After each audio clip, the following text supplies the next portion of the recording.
I've been asked a number of times how I can believe in God when there have been so many wars caused by religion. Some even suggest that if people of faith would just leave behind their convictions about the existence of a God, then the world would be a much better, more peaceful place. The truth is that there's already evidence to suggest that taking God out of the picture doesn't necessarily solve the problem of world peace. The 20th century has been described as the bloodiest of all the centuries. There has been more killing in it than all previous 19 centuries put together. Within the 20th century, we had the rise of the Chinese, the Cambodian, and the Russian regimes.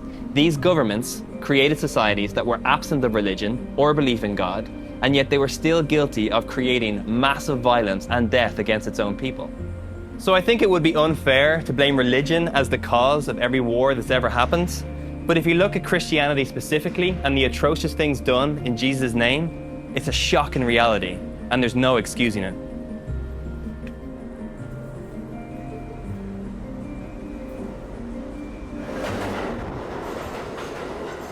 Gandhi, the Indian non-violent activist who fought for Indian independence from Britain, once said that I love your Christ but not your Christians, because your Christians are so unlike your Christ. And Gandhi's criticism of Christianity speaks to the darker parts of Christian history. He was speaking out against those who claimed to be Christian, yet were guilty of such injustice. I can only imagine his thought process. How can Jesus' message of peacekeeping, love your enemies, and doing good to those who wrong you, justify war and death?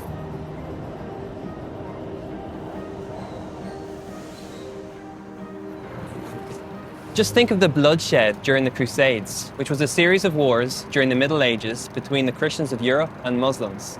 Both parties were guilty of serious atrocities in what they called the name of their religion. I just wonder how Jesus would respond to the death toll of hundreds of thousands of people. There is also the sad fact that many Christians have used the Bible as the foundation for slavery, and others who have used the Bible to condone racism. This is horrific. And then there's those in Christian leadership who have been guilty of sexual and physical abuse, and others who worked hard to try and cover it up. How could anyone ever let this happen? And as much as Christianity and those who claim to be Christian have done the wrong thing, let alone failing to do the right thing, what I really want to stress is that the problem is with people. It is people who have let us down, people who have made mistakes, not Jesus.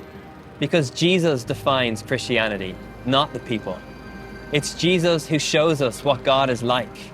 And it's Jesus who models a loving way to live. As those who his community hated, Jesus loved.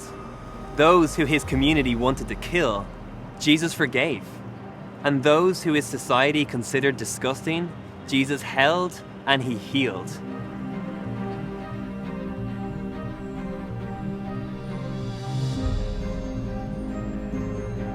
It should never be forgotten that Jesus was a victim of injustice, and he called for the forgiveness of his enemies whilst hanging on a cross. There are those that have done wrong, and they try to justify it by claiming that it's done in Jesus' name. But this is so far from what Jesus ever instructed. It's our need for greed, our desire for power, that has caused us to hate, attack, enslave, and cause suffering, instead of offering care. And it's tragic, because it's the exact opposite of what Jesus said we should be known for. This is how everyone will recognize that you are my disciples, when they see the love you have for each other.